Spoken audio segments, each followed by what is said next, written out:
오늘도 새 하루를 주시는 주님께 감사드립니다. 오늘도 이어지는 이 하루가 주님의 은혜임을 믿고 고백할 때 하나님의 눈과 손길 아래에서 살아가는 복된 삶이 될 수 있도록 인도하여 주십시오. 기도와 말씀을 통해 주님께 더 가까이 가기를 원합니다. 우리와 함께하여 주십시오. 예수님의 이름으로 기도드립니다. 아멘. 찬송가 304장, 통일 찬송가는 404장으로 함께 찬양하시겠습니다.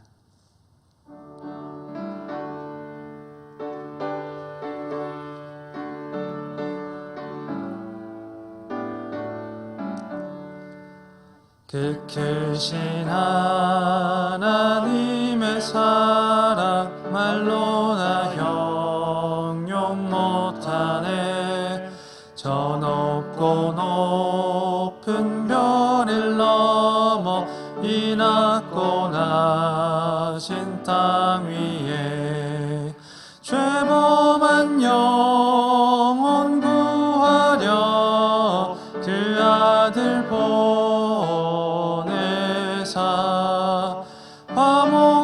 화목제물 삼으시고 죄 용서하셨네. 하나님 크신 사랑은 증량나 못하네. 영원히 변치 않는 사랑 성도여 찬양하세. 괴로운 시절 지나가고 다위의 영화 쇠할 때 주 믿지 않던 영혼들은 큰 소리 외쳐 울어도 주 믿는 성도들에게 큰 사랑 베푸사 우리의 죄 사했으니 그네 잊을까. 하나님 크신 사랑은 증량다 못하네. 영원히 변치 않는 사랑 성도여 찬양하세. 하늘을 두루마리 삼고 바다를 먹물 삼아도 한없는 하나님의 사랑 다 기록할 수 없겠네. 하나님의 크신 사랑 그 어찌 닿았을까. 저 하늘 높이 쌓아도 채우지 못하리. 하나님 크신 사랑은 증량나 못하네. 영원히 변치 않는 사랑 성도여 찬양하세. 오늘 우리가 함께 나눌 하나님의 말씀은 신약 성경 35면에 기록된 마태복음 21장 33절부터 46절까지의 말씀입니다. 제가 봉독해 올리겠습니다. 다른 한 비유를 들으라. 한 집 주인이 포도원을 만들어 산 울타리로 두르고 거기에 즙자는 틀을 만들고 망대를 짓고 농부들에게 새로 주고 타국에 갔더니 열매 거둘 때가 가까움에 그 열매를 받으려고 자기 종들을 농부들에게 보내니 농부들이 종들을 잡아 하나는 심히 때리고 하나는 죽이고 하나는 돌로 쳤거늘 다시 다른 종들을 처음보다 많이 보내니 그들에게도 그렇게 하였는지라. 후에 자기 아들을 보내며 이르되 그들이 내 아들은 존대하리라 하였더니 농부들이 그 아들을 보고 서로 말하되 이는 상속자니 자 죽이자. 자 죽이고 그의 유산을 차지하자 하고 이에 잡아 포도원 밖에 내쫓아 죽였느니라. 그러면 포도원 주인이 올 때에 그 농부들을 어떻게 하겠느냐. 그들에게 말하되 그 악한 자들을 진멸하고 포도원은 제때의 열매를 바칠 만한 다른 농부들에게 새로 줄지니이다. 예수께서 이르시되 너희가 성경에 건축자들이 버린 돌에 모퉁이의 머릿돌이 되었나니 이것은 주로 말미암아 된 것이요 우리 눈에 기이하도다 함을 읽어본 일이 없느냐. 그러므로 내가 너희에게 이르노니 하나님의 나라를 너희는 빼앗기고 그 나라의 열매를 맺는 백성이 받으리라.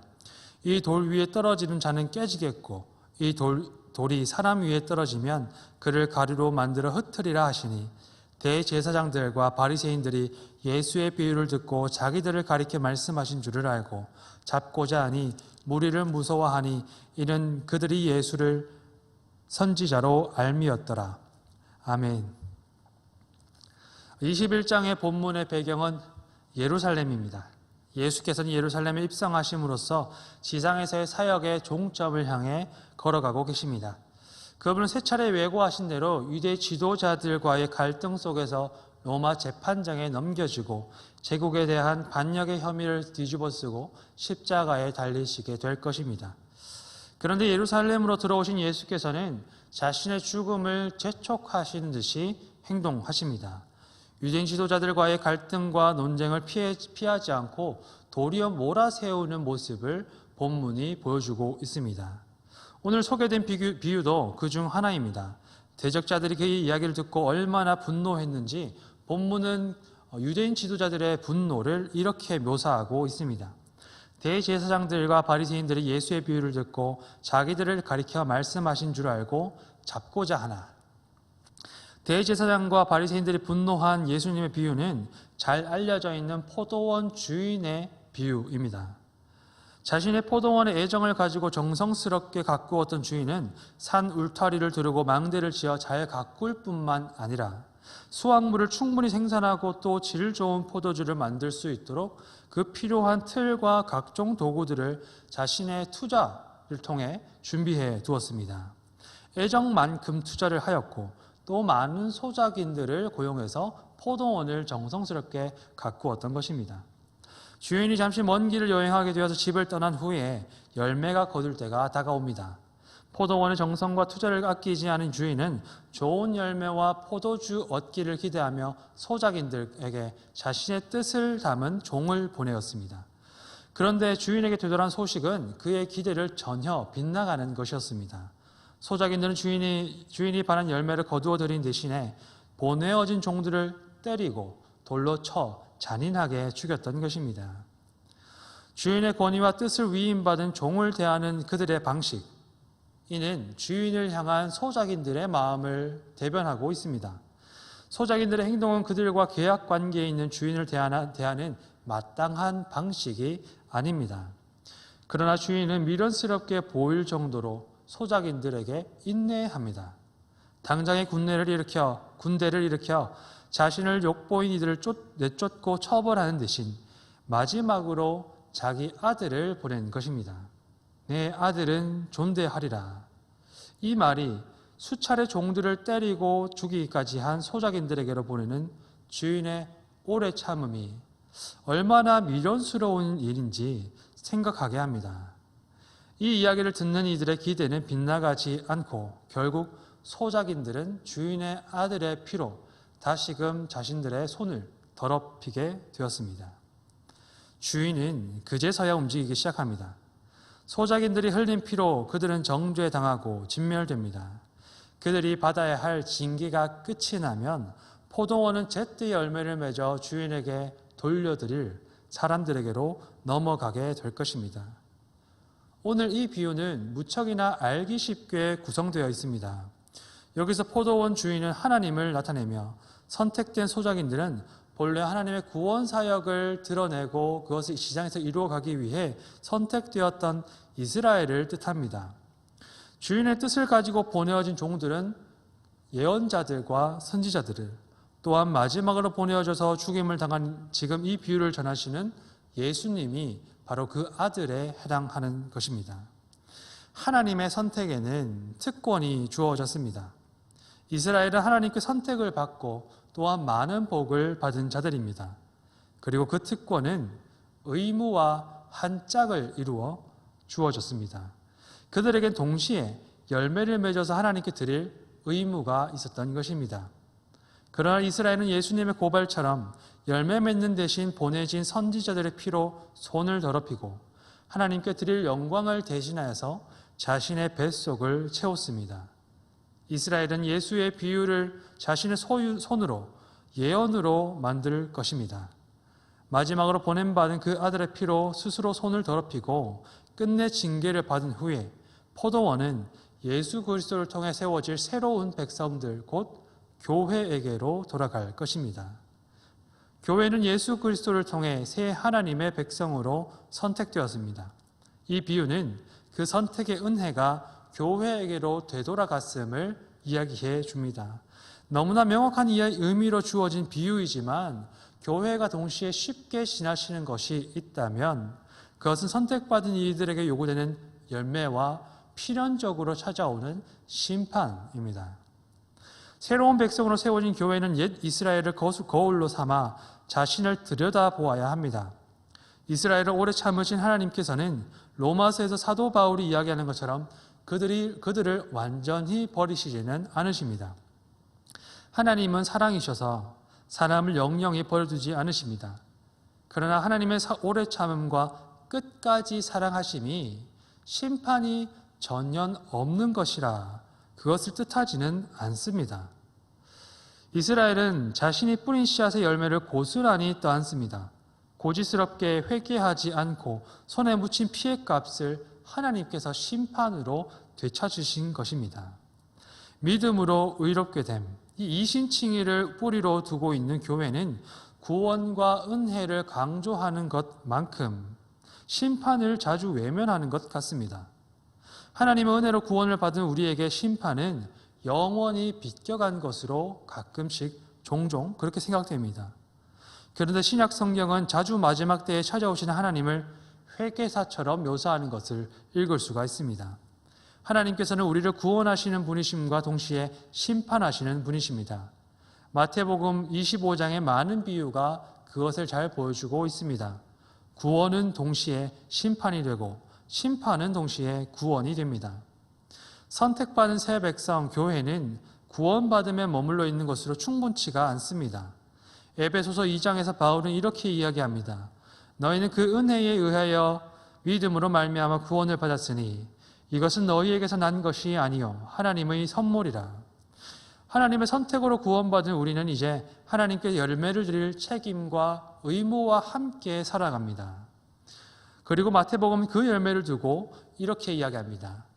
너더러 주여 주여 하는 자마다 다 천국에 들어갈 것이 아니요 다만 하늘에 계신 내 아버지의 뜻대로 행하는 자라야 들어가리라. 오래 참으신 하나님의 자비와 자신을 내어주시는 사랑을 통해 우리는 오늘도 숨을 이어갑니다. 하나님은 하나님의 은혜를 통해서 당신의 사랑과 구원을, 당신의 아들을 우리에게 내어주십니다. 그 은혜를 고백하며 하루를 맞이하는 우리는 하나님께서 받으실 것을 우리 손에서 찾으시는 분이심을 기억할 수 있기를 소망합니다. 주님의 사랑을 받은 이들에게 그 뜻대로 맺는 열매를 기대하시며 기다리고 계신 하나님 앞에서 하루를 살아가실 때 그 뜻대로 행하여 하나님 나라를 누리시는 복된 하루 되시기를 주님 이름으로 축원합니다. 함께 기도하시겠습니다. 하나님, 우리에게 주시는 은혜에 응답하는 삶과 믿음이 될 수 있도록 인도하여 주십시오. 우리 마음의 욕심과 여러 삶의 정황에서 찾아오는 분노를 내려놓고 하나님의 뜻을 찾고 구하며 순종하는 삶이 될 수 있게 우리를 도와주십시오. 주님께서 우리에게 찾으시는 열매를 맺어 함께 기쁨 나누는 복된 삶 될 수 있도록 성령께서 우리와 함께 하시고 오늘 하루를 살아낼 은혜를 더하여 주십시오. 예수님의 이름으로 기도드립니다. 아멘.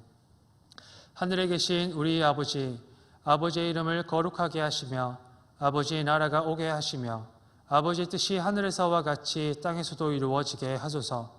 오늘 우리에게 일용할 양식을 주시고 우리가 우리에게 잘못한 사람을 용서하여 준 것 같이 우리 죄를 용서하여 주시고 우리를 시험에 빠지지 않게 하시고 악에서 구하소서. 나라와 권능과 영광이 영원히 아버지의 것입니다. 아멘. 이 시간 우리 함께 기도하실 때에 교회가 되어서 기도하는 5가지 기도 제목들로 먼저 기도해 주시기를 부탁드립니다. 코로나를 위해서 기도해 주시고 세계 선교와 이해천 지역의 회복을 위해서 기도하여 주십시오. 환우들과 어려움 당한 교우들을 위해서 중보하여 주시고 교회 회복을 위해서 마지막으로 함께 기도하신 후에 각자의 기도 제목들로 계속해서 기도하시겠습니다. 함께 기도하시겠습니다.